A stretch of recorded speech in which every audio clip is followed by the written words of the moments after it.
نحمده ونصلي على رسوله الكريم اما بعد فاعوذ بالله من الشيطان الرجيم بسم الله الرحمن الرحيم رب اشرح لي صدري ويسر لي امري واحلل عقدة من لساني يفقهوا قولي۔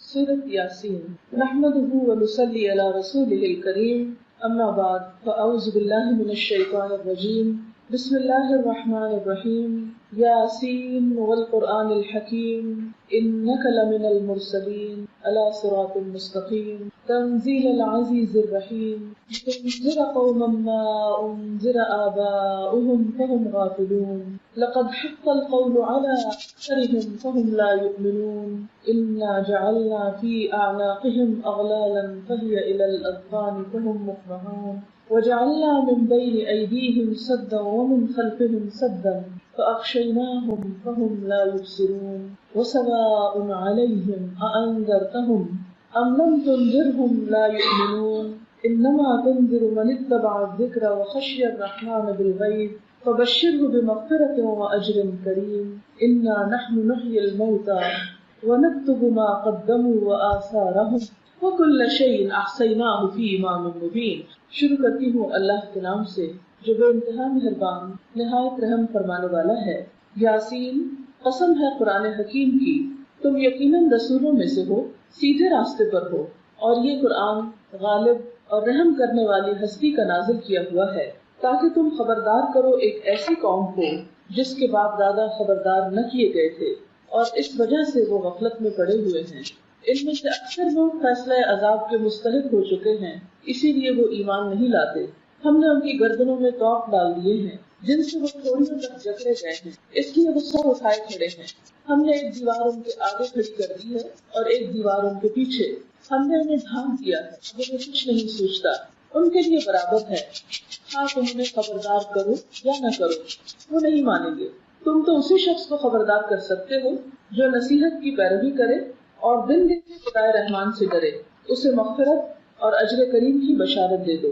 ہم یقیناً ایک روز مردوں کو زندہ کرنے والے ہیں، جو کچھ کام انہوں نے کیے ہیں وہ سب ہم لکھتے جا رہے ہیں، اور جو کچھ آثار انہوں نے اپنے پیچھے چھوڑے ہیں وہ بھی ہم لکھ رہے ہیں۔ ہر چیز کو ہم نے ایک کھلی کتاب میں درج کر رکھا ہے۔ یہ سورۃ یاسین کا پہلا رکوع تھا جو میں نے آپ کے سامنے پڑھا اور اس کا ترجمہ بھی آپ نے سنا۔ سورۃ یاسین شاید قرآن پاک کی وہ واحد سورت ہے جس کو ہم اپنی زندگی میں بہت زیادہ پڑھتے ہیں۔ سورۃ فاتحہ ایکسیپشنل کیس ہے، چونکہ وہ نمازوں میں پڑھتے ہیں اور اس کا پڑھنا لازم ہے، اس لیے اس کو تو زیادہ پڑھا ہی جاتا ہے، لیکن اس کے علاوہ عام روزمرہ زندگی میں ہم سورۃ یاسین کو بہت زیادہ اپنے مطالعے میں لاتے ہیں۔ سورۃ یاسین قرآن پاک کے اندر اپنے معنی کے اعتبار سے، اپنے سبجیکٹ کے اعتبار سے ایک بہت اہم مقام رکھتی ہے۔ اس کا نام یاسین حروف مقطعات پر مشتمل ہے، اور جیسا کہ آپ جانتے ہیں کہ یہ لکھے تو اکٹھے جاتے ہیں لیکن پڑھے الگ الگ جاتے ہیں۔ یا سین دو حروف کا مرکب ہے۔ بعض لوگوں نے اس کا معنی بتانے کی کوشش کی ہے، تو یا عربی میں اے کو کہتے ہیں، جیسے ہم کہتے ہیں یا اللہ، تو اس کا مطلب ہوتا ہے اے اللہ، تو یا کا مطلب ہے اے، اور سین کا مطلب ہے سید، سردار، اور اس سے مراد نبی صلی اللہ علیہ وسلم ہے۔ یا بعض لوگوں نے کہا کہ نہیں، اس سے مراد، سین سے مراد انسان ہے، اے انسان، یعنی اس صورت میں انسان کو مخاطب کیا گیا ہے۔ تو یاسین اے انسان والقرآن الحکیم، قسم ہے قرآن حکیم کی، قرآن کی قسم کھائی جا رہی ہے، اور صرف قرآن کی نہیں بلکہ قرآن کی صفت بھی ساتھ شامل ہے۔ کون سی صفت؟ کہ یہ ایک حکمت والی کتاب ہے، یعنی قرآن کے اندر جو مضامین آئے ہیں، جو باتیں کہی گئی ہیں، جو چیزیں بتائی گئی ہیں، ان میں سے ایک ایک چیز بہت حکمت سے بھری ہوئی ہے، بہت فائدے کی ہے، بہت عقل مندی کی باتیں ہیں، اور قرآن کے اندر پایا جانے والا یہ وزڈم اس بات کی گواہی دیتا ہے کہ یہ کتاب اللہ کی طرف سے ہے اور محمد رسول اللہ صلی اللہ علیہ وسلم کے رسول ہونے پر ایک دلیل ہے۔ آپ جانتے ہیں کہ نبی صلی اللہ علیہ وسلم مکہ میں 40 سال تک رہے اور لوگوں کے ساتھ میل ملاقات رہی۔ اس 40 سال کے عرصے میں کبھی بھی آپ نے کوئی ایک بھی ایسی آیت یا ایسی بات زبان سے نہیں نکالی۔ یکایک 40 سال کے بعد آپ نے ایسا کلام سنانا شروع کیا جو اس سے پہلے کبھی کسی کی اپروچ میں ہی نہیں تھا، کبھی کسی نے اس کے بارے میں سوچا ہی نہیں تھا کہ نہ یہ شعر ہے اور نہ یہ نثر ہے. اگر آپ اس کو ایک پروز کہیں تو یہ پروز پہ پورا نہیں اترتا، اور اگر آپ اس کو شعر کہیں تو یہ پراپر جس طرح شعر ہوتے ہیں وہ بھی نہیں. تو لوگ اس بات پر حیران بھی تھے، پریشان بھی تھے کہ یہ کیا چیز ہے. لیکن دوسری طرف وہ حضور اکرم صلی اللہ علیہ وسلم کو نبی ماننے کے لیے بھی تیار نہ تھے. وہ یہ کہتے تھے کہ ایک شخص جو ہم ہی میں سے ہے، ہم کیسے مان لیں کہ ایک فرشتہ اس کے پاس آتا ہے اور وہ اللہ کا نبی ہو گیا ہے. اور اس میں کچھ ان کی انا بھی شامل تھی، تکبر بھی شامل تھا. ظاہر ہے کسی کو نبی ماننا اس کی بڑائی کو ماننا ہے، اور کسی دوسرے انسان کی بڑائی کو مان لینا یہ انسان کی اپنی شکست کو بعض اوقات تسلیم کرنے کے برابر ہوتا ہے. تو جو متکبر لوگ ہوتے ہیں، تکبر پسند کرنے والے، خود پسند لوگ، انا کے شکاری، وہ لوگ کبھی بھی کسی کے پاس خیر اور بھلائی کو تسلیم نہیں کرتے، اس کا اعتراف نہیں کرتے، اس کو مانتے نہیں. اور اس طرح بسا اوقات وہ ایک اچھی چیز سے، ایک اچھی خیر سے محروم بھی ہو جاتے ہیں. بہرحال جب لوگوں نے آپ کا انکار کیا تو اللہ تعالیٰ نے قرآن پاک کو گواہ بنایا کہ دیکھو یہ کتاب بتاتی ہے کہ یہ شخص ایک سچا رسول ہے، کیونکہ اس کتاب کے علاوہ اپنی عام روزمرہ زندگی میں جو گفتگو وہ کرتا ہے وہ بھی اس سے بالکل مختلف ہوتی. ابھی آپ احادیث اگر پڑھیں تو آپ دیکھیں گے کہ احادیث جو حضور صلی اللہ علیہ وسلم کا اپنا کلام ہے وہ بالکل مختلف ہے. اگرچہ اس میں بھی بڑی حکمت کی باتیں ہیں، بہت اچھی اچھی نصیحتیں ہیں، بہت خوبصورت سیئنگز ہیں آپ کی، لیکن پھر بھی وہ اپنے زبان کے اعتبار سے، اپنے لینگویج کے سٹائل کے اعتبار سے قرآن سے بالکل مختلف ہے. بعض اوقات ایک ہی آیت کی تفسیر ہوتی ہے ایک حدیث، لیکن حدیث کے الفاظ میں وہ چیز نہیں ہوتی جو قرآن کے الفاظ میں ہوتی. تو انکار کرنے والوں کو یہ دلیل دی جا رہی ہے کہ دیکھو اس قرآن کے الفاظ پر، اس کی حکمت کے اوپر، اس کے معنی کے اوپر غور کرو تو تمہیں خود ہی اس بات کی دلیل مل جائے گی کہ محمد رسول اللہ صلی اللہ علیہ وسلم ایک سچے رسول ہیں. انک لمن المرسلین علی صراط مستقیم، اور سیدھے راستے پر ہیں. وہ لوگوں کو صحیح راستے کی رہنمائی کر رہے ہیں اور خود بھی اس کو فالو کر رہے ہیں. تنزیل العزیز الرحیم، یہ قرآن ایک ایسی ہستی نے بھیجا ہے جو بہت زبردست ہے، بہت قوت والی ہے، اور دوسری طرف رحم کرنے والی بھی ہے. یعنی اگر کوئی شخص اس کی نافرمانی کرے تو اس کو پکڑ بھی سکتا ہے، یعنی اللہ تعالیٰ، اور دوسری طرف انسان کے گناہوں کے باوجود اس کو مہلت دیتا ہے تاکہ شاید انسان کبھی پلٹ آئے. اور یہ قرآن بھیجا کیوں گیا؟ قرآن حکیم کی قسم کھا کے بتایا جا رہا ہے کہ یہ کیوں آیا ہے، یہ کتاب کس لیے آئی ہے. لِتُنذِرَ قَوْمًا مَّا أُنذِرَ آبَاؤُهُمْ، تاکہ تم ایسے لوگوں کو خبردار کرو، بتاؤ کہ جن کے باپ دادا کو بتایا نہیں گیا تھا. اور آپ دیکھیں کہ ہر جنریشن میں یہ بات کتنی سچی ہے کہ تم اس جنریشن کو اس کتاب کی طرف لاؤ، کیونکہ ان کے آباء و اجداد اس سے دور رہے، لہٰذا وہ ہدایت سے بہت دور ہو گئے. فَهُمْ غَافِلُونَ، تو وہ غفلت میں پڑ گئے. تو اس سے یہ پتہ چلتا ہے کہ اسلام کسی وراثت کا نام نہیں. مسلمان ہونا صرف ورثے میں نہیں ملا کرتا. کسی کے گھر پیدا ہو جانے سے کوئی شخص صرف مسلمان نہیں بن جایا کرتا. مسلمان بننے کے لیے ہر شخص کو انڈیویجول ایفرٹ کی ضرورت ہے. ہر شخص کو ڈائریکٹ اپنے رب کے اپروچ کی ضرورت ہے، اپنے رب کے ساتھ ایک تعلق کی ضرورت ہے. کوئی شخص یہ نہیں کہہ سکتا کہ میرے ماں باپ چونکہ بہت نیک انسان تھے اس لیے میں بھی نیک ہوں. نہیں، ہر شخص کی نیکی اور اس کا کردار اور اس کا اخلاق اور اس کا عمل اس کے اپنے ساتھ ہے. بعض اوقات اولاد ماں باپ سے بھی بڑھ کر نیک ہوتی، اور بعض اوقات نیک ماں باپ کی اولاد بھی بہت نالائق ہو سکتی ہے. یہ ایسے ہی ہے جیسے کوئی شخص یہ نہیں کہہ سکتا میں ڈاکٹر ہوں کیونکہ میرے والد ایک ڈاکٹر تھے. کبھی آپ کسی ایسے شخص کو ڈاکٹر ماننے کو تیار نہیں ہوں گے کہ جس کے والدین ڈاکٹر ہوں. ڈاکٹر بننے کے لیے ایک شخص کو خود اپنی پرسنل ایفرٹ کی ضرورت ہوتی. اسی طرح ایک اچھا انسان بننے کے لیے، ایک مسلمان بننے کے لیے ہر انسان کو خود اپنی کوشش اور اپنی محنت کی ضرورت ہے. یہی چیز یہاں پر بتائی گئی کہ تم ان لوگوں کو دین کی بات بتاؤ، اچھائی کے راستے پر لاؤ، کیونکہ بہت عرصے سے یہ اس تعلیم سے دور رہے، ان کے ماں باپ بھی دور تھے، وہ غفلت میں پڑ گئے تو ان کا اثر ان پہ بھی آ پڑا، تو انہیں اس غفلت سے نکالو. لیکن بات یہ ہے کہ ان میں سے اکثر لوگ فیصلہ عذاب کے مستحق ہو چکے ہیں، اس لیے وہ نہیں مانتے.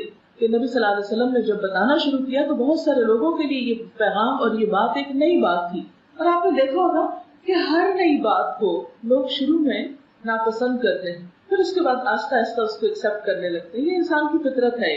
مثلاً آپ دیکھیں کہ ایک چھوٹے بچے کو ایک ماں پہلی دفعہ مرچوں والا سالن کھلاتی ہے تو وہ اس پر منہ بناتا ہے اور اس کو تھوک ڈالتا ہے اور اس کو نہیں کھانا چاہتا. لیکن تھوڑا تھوڑا چکھاتے چکھاتے ایک دن ایسا آتا ہے کہ اس کا مرچوں کے بغیر کھانے کو دل نہیں چاہتا. بالکل اسی طرح کوئی بھی نئی فوڈ جب ہم ٹرائی کرتے ہیں تو وہ تھوڑی سی اجنبی لگتی ہے. بعض اوقات اس کا ٹیسٹ، اس کی خوشبو اچھی نہیں لگتی. آپ نے زیتون کے بہت فائدے سنے ہوں گے. جو اولیو آئل ہوتا ہے وہ کولیسٹرول فری ہوتا ہے، لیکن اس کے باوجود چونکہ ہم لوگ یوز ٹو نہیں اس کو کھانے کے، تو اس میں پکی ہوئی چیز ہم شوق سے نہیں کھاتے یا کھا نہیں سکتے.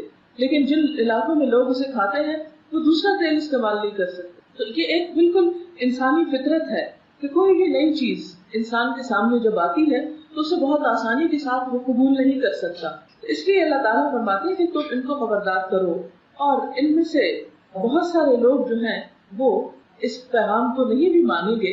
اور اس کی ایک اور وجہ یہ ہوتی ہے کہ انسان کسی چیز کو کیوں نہیں مانتا ہے. ایک وجہ تو یہ کہ نئی چیز ہے، اسے ایکسپٹ کرنے میں دیر لگ گئی. لیکن آپ دیکھیں گے کہ جن لوگوں کے دل کھلے ہوتے ہیں وہ نئی چیز کو بھی آہستہ آہستہ، جو براڈ مائنڈیڈ لوگ ہوتے ہیں، آہستہ آہستہ ایکسپٹ کر لیتے. اور جس کے ذہن میں وسعت ہوتی ہے اتنی جلدی اس کو ایکسپٹ کرتے. کچھ لوگ ایسے ہوتے ہیں کہ جن کو بات سمجھ میں بھی آ جاتی ہے لیکن اپنی تنگ نظری کی وجہ سے، اپنے دل کی گھٹن کی وجہ سے، اپنی کوتاہ نظری کی وجہ سے وہ اس کو ایکسپٹ نہیں کرتے.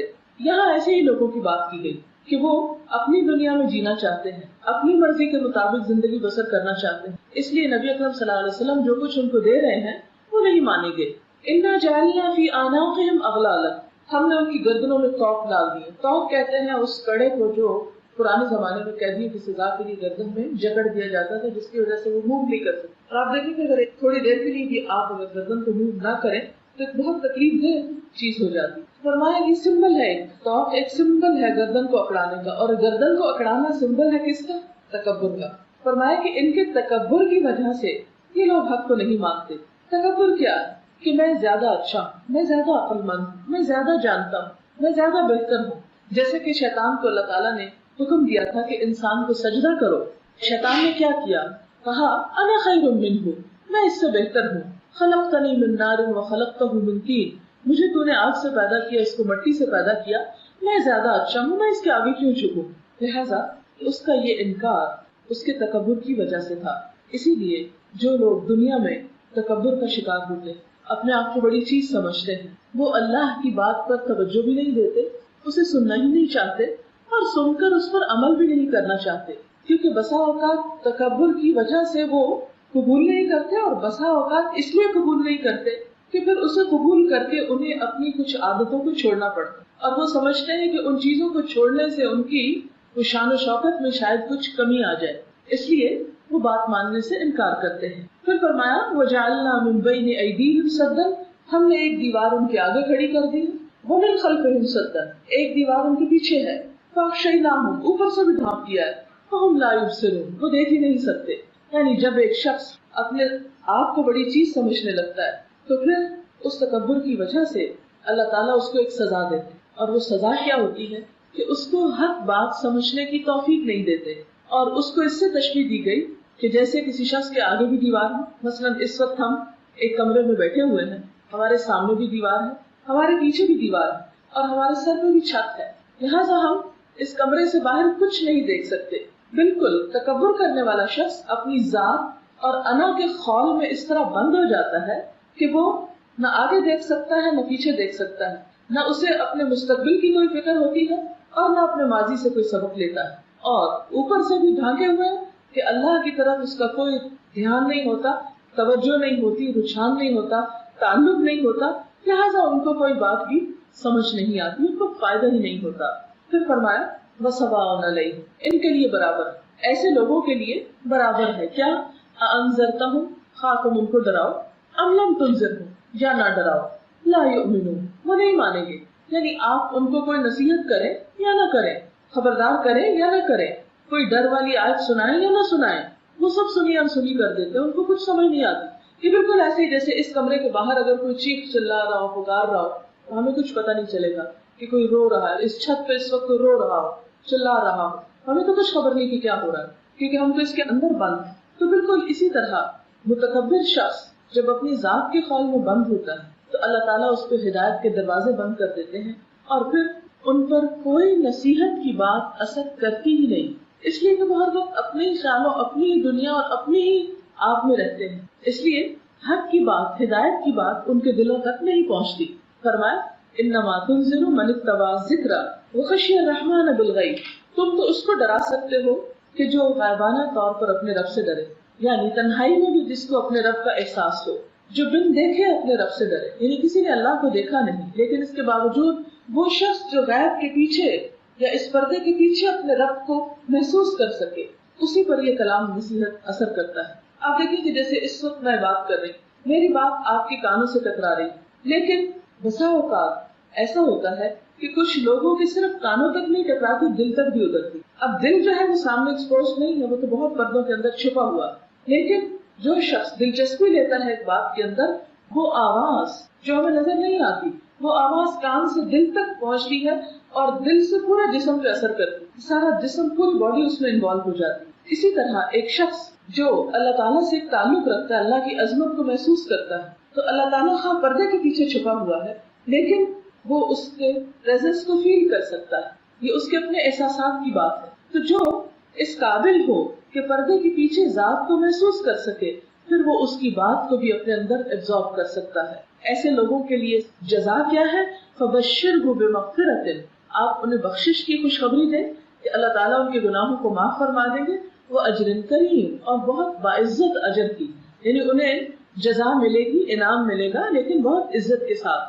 اِنَّا نَحْنُ نُحْيِي الْمَوْتَىٰ، بے شک ہم زندہ کریں گے مردوں کو، وَنَكْتُبُ مَا قَدَّمُوا، اور ہم لکھ رہے ہیں جو وہ آگے بھیجتے ہیں، وَآثَارَهُمْ، اور ان کے آثار، وَكُلَّ شَيْءٍ أَحْصَيْنَاهُ فِي إِمَامٍ مُبِينٍ، اور ہر چیز کو ہم نے ایک کھلی کتاب میں لکھ رکھا ہے۔ یہاں پر انسان کو ایک بہت بڑی حقیقت کی طرف توجہ دلائی گئی، اور وہ حقیقت کیا ہے کہ اے انسان، اس بات کو کبھی نہ بھولنا کہ تجھے مرنے کے بعد پھر زندہ ہونا، سونے کے بعد پھر جاگنا۔ ایک بہت بڑی حقیقت ہے جس کا ہم ہر روز مشاہدہ کرتے ہیں، ہر روز ہم خود ایکسپیرینس کرتے ہیں کہ ہم دن کے کام کاج کے بعد تھک جاتے ہیں، پھر ہم سو جاتے ہیں۔ سونے کے بعد ہم سن نہیں سکتے، دیکھ نہیں سکتے،